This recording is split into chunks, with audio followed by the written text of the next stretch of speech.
Order.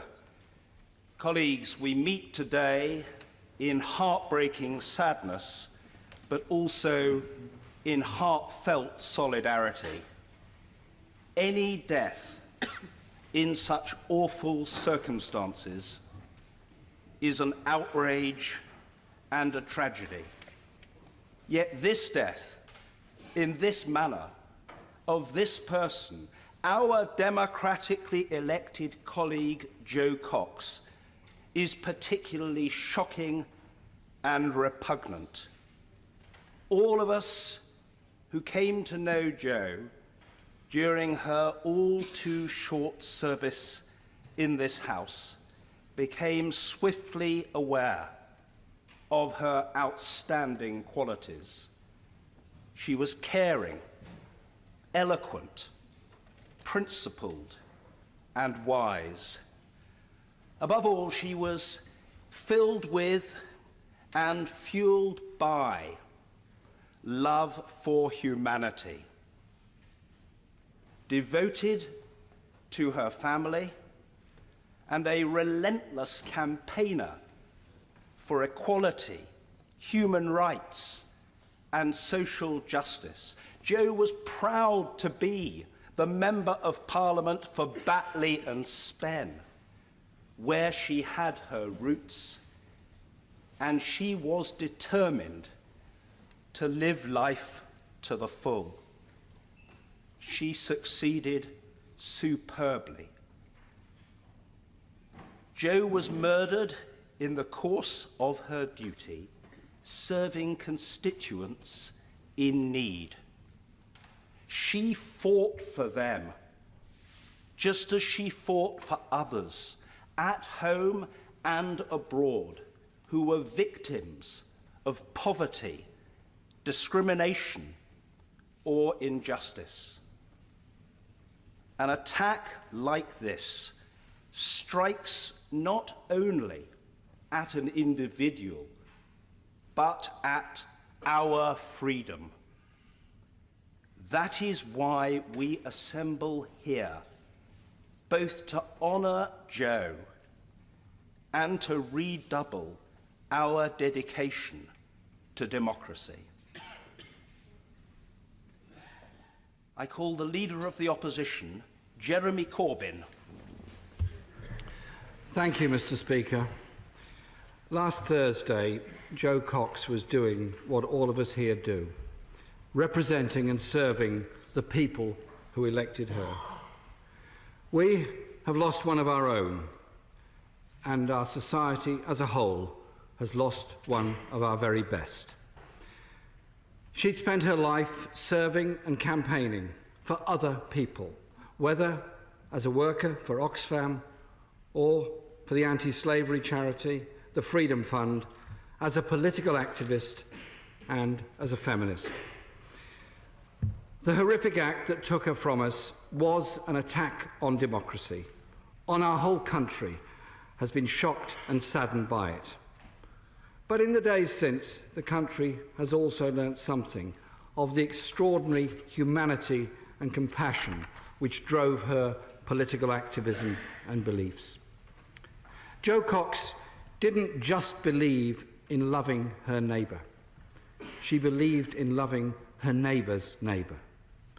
She saw a world of neighbours.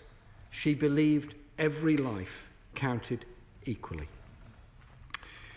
In a very moving tribute, Kate Allen, the director of Amnesty International, said, "Her campaigning on refugees, Syria, and the rights of women and girls made her stand out as an MP who always put the lives of the most vulnerable at the heart of her work."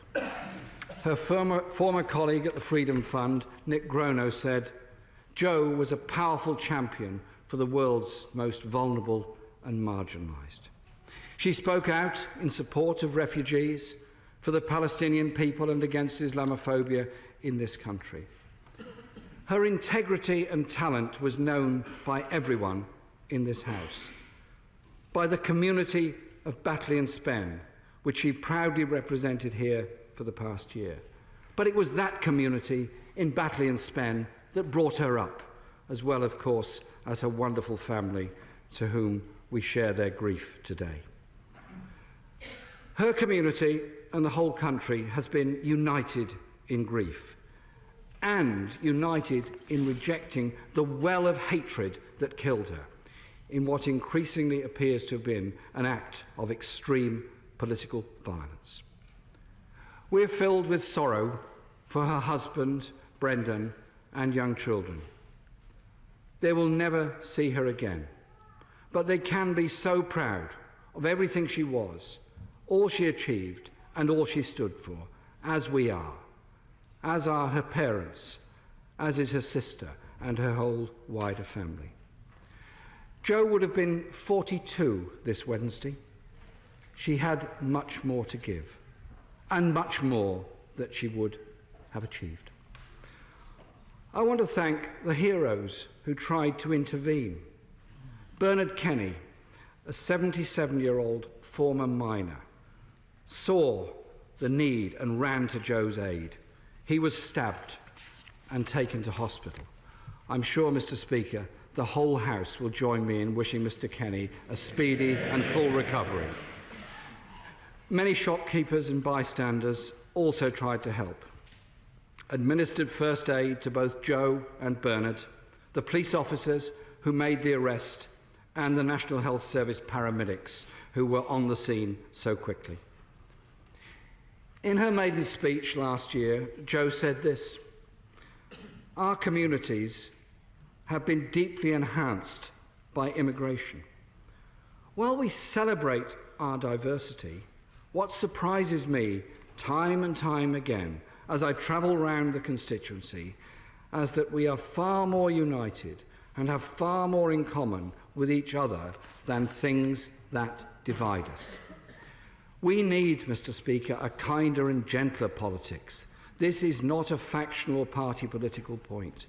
We all have a responsibility in this House and beyond not to whip up hatred or sow division." Thank you, Mr. Speaker, and thank you to the Prime Minister and to Rose Hudson-Wilkins, our wonderful chaplain, for accompanying me to the vigil for Jo last Friday in Birstall, at the priestly statue in the centre of that lovely town.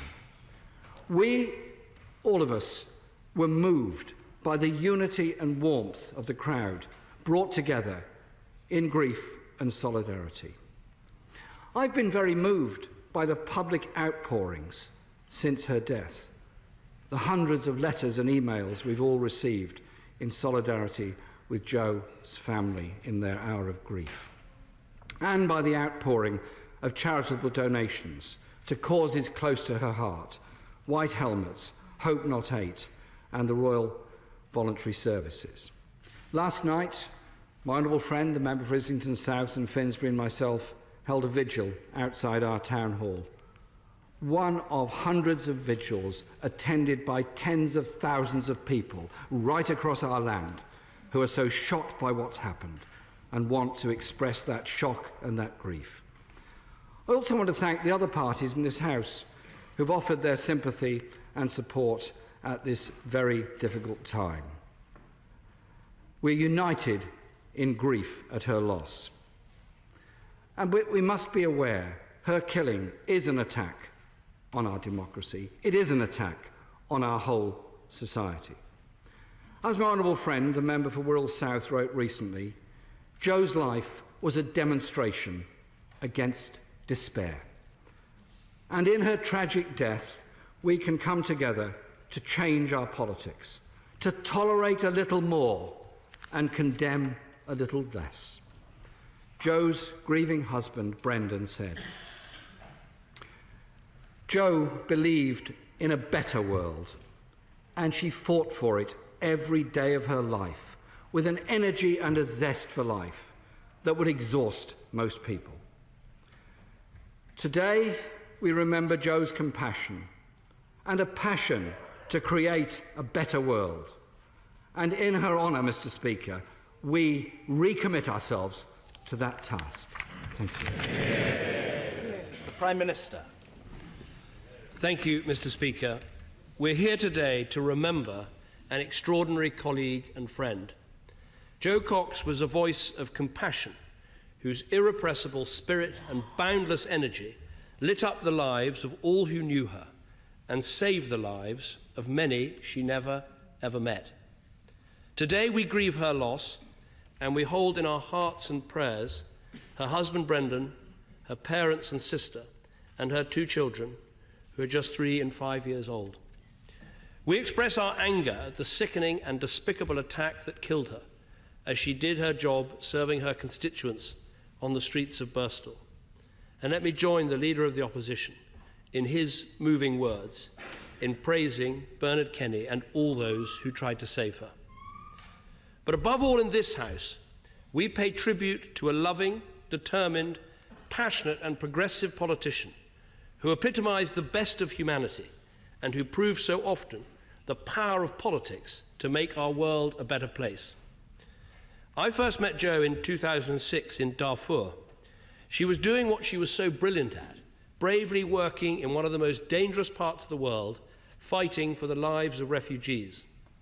Her decision to welcome me, then a Conservative Leader of the Opposition, had not been entirely welcomed by all her colleagues and friends.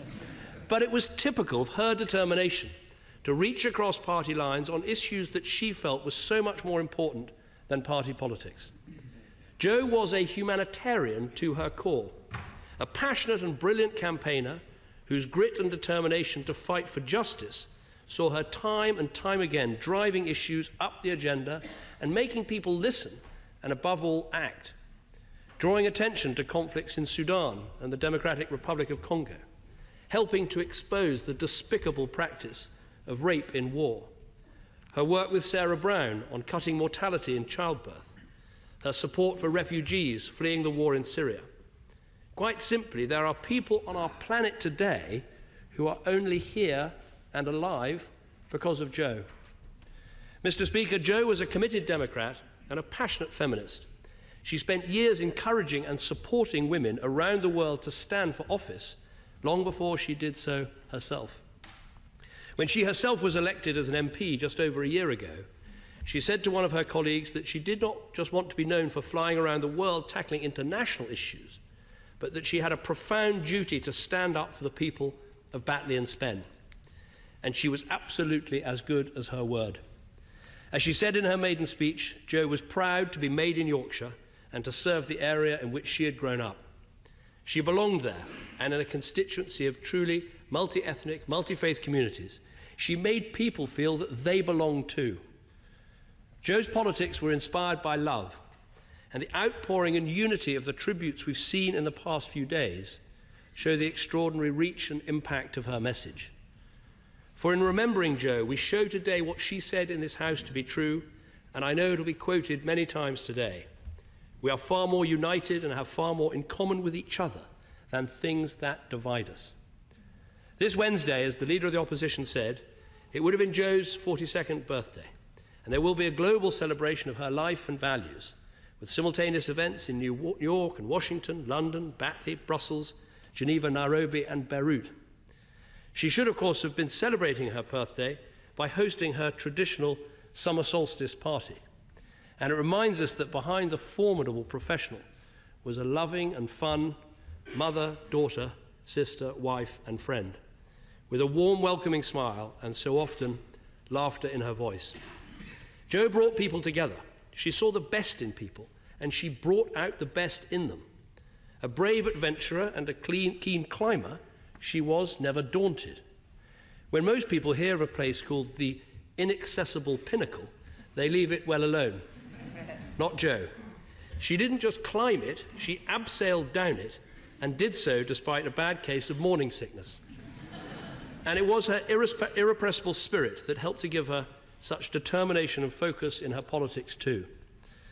A Conservative colleague of mine said this weekend, if you lost your way for a moment in the cut and thrust of political life, meeting Jo would remind you why you went into politics in the first place. Mr. Speaker, there have been so many moving tributes in the past few days, but if I may, I'd like to quote from someone already mentioned, the Honourable Member for Wirral South. Jo, We mourn your loss, yet know that all you stood for is unbreakable. We promise to stand up even though we are broken. We promise that we'll never be cowed by hate. Mr. Speaker, may we and the generations of members that follow us in this House honour Jo's memory by proving that the democracy and freedoms Jo stood for are indeed unbreakable, by continuing to stand up for our constituents and by uniting against the hatred that killed her today and forevermore. Yeah.